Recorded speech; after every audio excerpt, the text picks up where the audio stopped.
आज आम सप्तम श्रेणी गणित बहीर द्वितीय अध्याय पाटी गाणितिक परिप्रकाशटी को पढ़ा। आम प्रथम अध्याय बुझिले बर्तमान आम जा द्वितीय अध्याय को देख सरल परिप्रकाश। तुम्हें मैंने केते गाणितिक उक्ति देखी जपरिक 13 + 2 20 + -4 12 × 5 एवं 18 डिविजन 3 एपरिक गाणितिक उक्ति गुड़िक पाटी गाणितिक प्रकाश बा सांख्यिक परिप्रकाश बोली आम कह।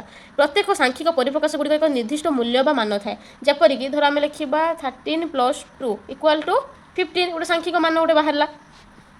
ठीक सहीपरी ए परिप्रकाशटी को 13 + 2 बा 13 + 2 जुगफल बोली आम पढ़ा। यहाँ कौन पढ़ा 13 + 2 = 15 आम एमती पढ़ा 13 + 2 बा 13 + 2 रे जुगफल के बाहर 15। सांख्यिक परिप्रकाश मान को आम शेष मान द्वारा लिखा। ये जो शेष मान जहाँ बाहर यहाँ कौ द्वारा आम लिखा शेष मान जो कहते इक्वाल टू भाव में आम लिखा। देख मल्लिका प्रत्येक दिन जलखिया 25 टंका खर्च करे। प्रत्येक दिन से केते टंका जलखिया खर्च करे 25 टंका खर्च करे। से सप्ताहर सोमवार ठारू शुक्रवार पर्यंत जलखिया बाबद से केते टंका खर्च करिवो ताको सांख्यिक परिप्रकाश लिखिबो। देख से प्रत्येक दिन केते पैसा खर्च करे 25 टंका है। सोमवार रु शुक्रवार सोमवार मंगलवार बुधवार गुरुवार शुक्रवार गोटे केते दिन है 5 दिन। 5 दिन से केते टंका खर्च करिवो ताको सांख्यिक परिप्रकाश लिखिबो। को प्रकार लिखिबो एमती लिखिबो 5 × 25 एटा होची तार सांख्यिक परिप्रकाश। ताको गुणफल निर्णय करिवो 125 सांख्यिक परिप्रकाश रे परि लिखिबा है। देखि परथो तार मिश्रण हम कि फेडन हम गुणन को आम व्यवहार करके करवा है। निज पसंदर संख्या नहीं यह विभिन्न प्रकार परिप्रकाश द्वारा माध्यम करवा। परिप्रकाशर तुलना जपरी संख्या द्वय मध्य तुलना कला बेले आम इक्वाल टू ग्रेटर देन बा लेस देन व्यवहार सब करि दुईटी सांख्यिक परिप्रकाश को तुलना कला बेले आमको equal to greater than less than आम सब यूज करवा है। देख 10 + 2 5 + 1 कौटा बड़ 12 बाहर 8 तेणु ये संख्या बड़ तेणु ग्रेटर देन बस है। देख कारण संख्या जहाँ कि से बहुत दे देती देख आज एवं निजे कर देखा पढ़ा। शून्य स्थान पूरण कर जपरिक परिप्रकाश गुड़िकर इक्वाल टू चिन्हर उभय पार्श्व सामान हो माने एमती तुम ये संख्या लिख जो शून्य स्थान देती दुईटा बाम पार्श्व आउ तार दक्षिण पार्श्व जमी सामान आसो निजे करी देख पेज नंबर 25 देखा 1 नंबर शून्य स्थान पूरण कर जपरिक परिप्रकाश गुड़िक इक्वाल रहिबो 13 + 4 13 + 4 + 6 ये केते बाहर देख प्रथम दुईटा को मिसाई दब 17 - 6 दुईटा को फेरीदेल जहाँ बाहर 17 बाहर यहाँ 6 अच्छी 6 द्वारा फेरीदेव के बाहर 11 ये लिख 11 देख 4 3 13 जो 4 7 17 11 + 6 के 17 ये दुटा सामान बाहर पड़ा ना 1 नंबर ए गला देन बी करवा 22 + डैश इक्वाल टू 3 × 5 देख 3 × 5 के 30 30 रो 30 - 22 के बाहर 8 ये के लिख 8 कारण 22 22 + 8 = 30 आ 6 × 5 = 30 दुटा सामान बाहर 8 × डैश इक्वाल टू 64 × 2 तर 64 2 को डिवाइड करदेव 2 3 6 2 2 4 के बाहर 32 ये 8 रो केते गुणन 32 बाहर जानी पारन जदि 32 डिविजन बाय 8 8 4 जा 32 के बाहर 4 बुझीगला 32 एटा भी बाहर 32 उभय पार्श्व समान बाहर है 34 - इक्वाल टू 25 एटा 34 रे केते माइनस कले 25 बाहर है एटा को डिविजन करिवो 14 14 5 गला रहा 9 2 है 9 34 न गला रहा 25 बुझीगला।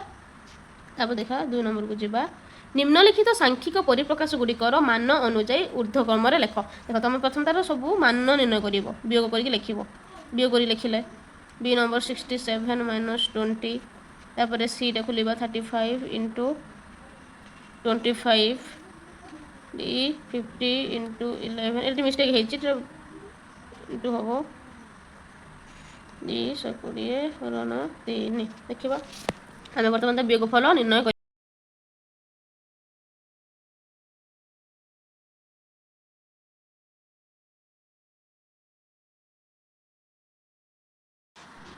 60 55 ଏଠି ହେଲେ 40 ঊର୍ଧ୍ୱକ୍ରମରେ ଲେଖିଲେ ସାନରୁ ବଡ଼ 40 47 48 55 60 ହେଲା। ଉଦାହରଣ 2 ଦେଲା 1023 ଏବଂ 125 କିମ୍ବା 1022 128 ମଧ୍ୟରେ କେଉଁଟା ବଡ଼? ଏ ଭିତରୁ କେଉଁଟା ବଡ଼? ଆମେ ଦେଖ ଆମେ କୌଣସି ବଡ଼ ସ୍ଥାନ ନିର୍ଣ୍ଣୟ କରିବା ସମୟରେ ଆମେ କିପରି ନିର୍ଣ୍ଣୟ କରିବା? ଗୋଟେ ଉଦାହରଣ ଦେଲା, ଯେଉଁ ଉଦାହରଣଟା ବୁଝି ସାରିଲା ପରେ ଆମେ ତାର ଅଙ୍କ କରିପାରିବା। ଦେଲା 1023 ପ୍ଲସ୍ 125 ଆଉ ଦେଲା 1022 ପ୍ଲସ୍ 128 କେଉଁଟା ବଡ଼? ଆମେ ପ୍ରଥମେ କ'ଣ କରିବା? ଦେଖ ଏଇଟା 1022 ଅଛି, এটা 125 ଅଛି, এটা 1022 ଅଛି 125। ତମର କ'ଣ ଦେଲା? ଦେଇଛି 1022 ଆଉ 125, ଯେକୌଣସି ଗୋଟେକୁ ଆମେ କ'ଣ କରିବା? ତାକୁ ସମାନ କରିବା। ତ 1022 ଏଇଟା ଲେଖିଲା 1023 ପ୍ଲସ୍ ଏଇଟାକୁ 1 ମିଶାଇବା, 1 ମିଶାଇଲେ କେତେ ହେବ? 126, 1 ମିଶାଇବା, ଏଥିରେ 1 ମିଶାଇବା, ଇଏରେ 1 ମିଶାଇଦେବା 123, 122 ଅଛି ତାକୁ 1 ମିଶାଇଲେ ହେଲା 123 ପ୍ଲସ୍ ଏଇଟା ଯେଉଁ ଅଛି ସେଇଆ ରହିଲା। ବର୍ତ୍ତମାନ ଆମେ ଦୁଇଟାକୁ ସମାନ କରିଦେଲେ, ଦୁଇ ପାର୍ଶ୍ୱ ସମାନ ହେଇଗଲା, ବାମ ପାର୍ଶ୍ୱ ଦକ୍ଷିଣ ପାର୍ଶ୍ୱ ସମାନ ହେଇଗଲା। ଦେଖ ଏଥିରେ 1 ପ୍ଲସ୍ କରାହେଲା, ଏଠି 1 ପ୍ଲସ୍ କରାହେଲା, ଏଠି 1 ପ୍ଲସ୍ କରାହେଲା, ମାନେ ଏଠି ଯେଉଁ ପ୍ରଥମ ସଂଖ୍ୟାରେ କରାଯିବ ଏଠି ଦ୍ୱିତୀୟ ସଂଖ୍ୟାରେ କରାଯିବ ବୋଲି ମାନେ କିଛି ନାହିଁ। ତମେ ଯେକୌଣସି ଗୋଟେ ସଂଖ୍ୟାକୁ ଆମର ସମାନ କରିବାର ଅଛି। ଦେଖ ଏ ଦୁଇଟା ସମାନ ହେଇଗଲା ନା, ବର୍ତ୍ତମାନ ଚିହ୍ନ ସମାନ ଅଛି। ତେବେ 126 128 କେଉଁ ସଂଖ୍ୟାଟା ବଡ଼? 128 ବଡ଼, ତେଣୁ ଏଇଟା ଏଇ ଯୋଗଫଳ ବଡ଼। ବୁଝିହେଲା କେମିତି କରିବ?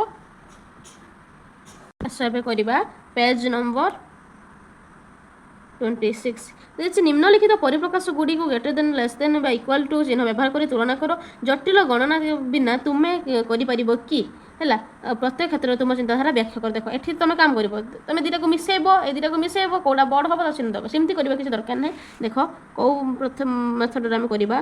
245 ମିଶାଣ 239, 290, 246 ମିଶାଣ 285 ଉଭୟ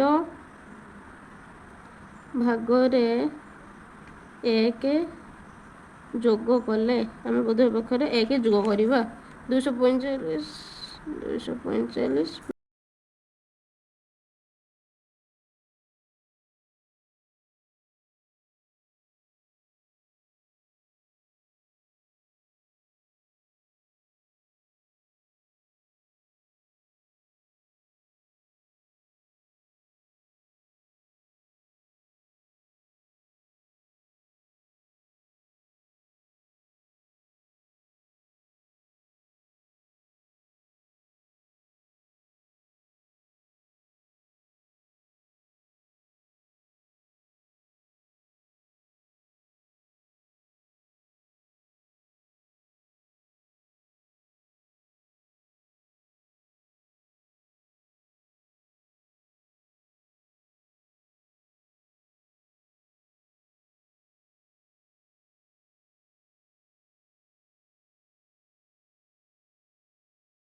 273 minus 145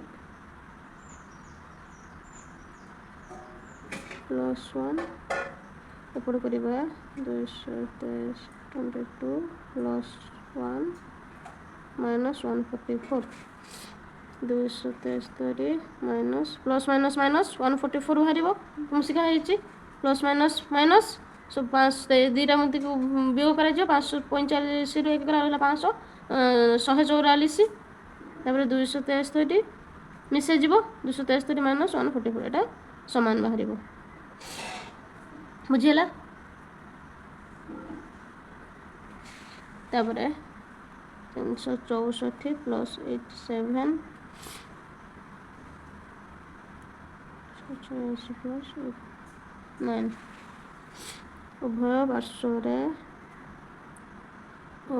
ପାର୍ଶ୍ୱରେ ପ୍ଲସ୍ 1 ଯୋଗ କଲେ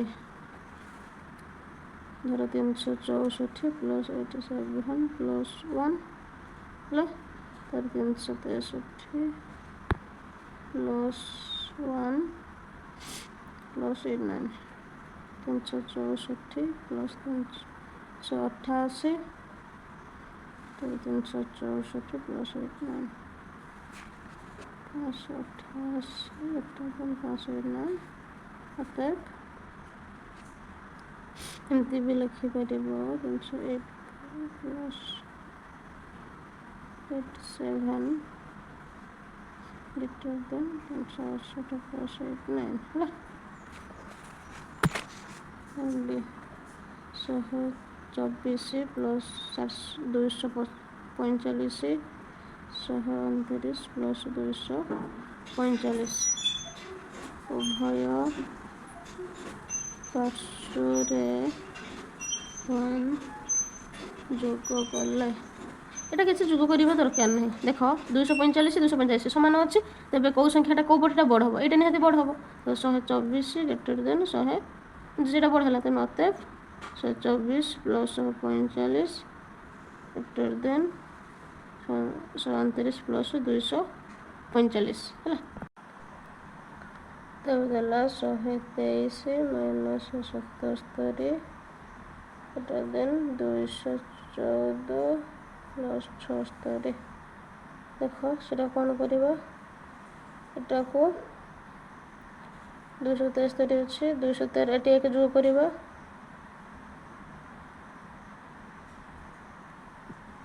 এটা ମାଇନସ୍ ହେବ ହେଲା ଦେଖ ଏଠି ମାଇନସ୍ ବାହାରିବ ଉଭୟ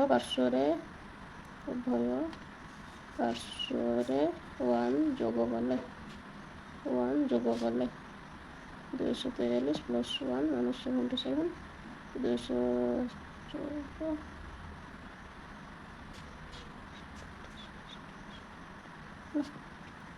214 माइनस 77 এটা হলো 214 माइनस प्लस माइनस माइनस 70 ଏମିତି ବି ଲେଖିପାରିବ ବାମ ପକ୍ଷ ଦେଖ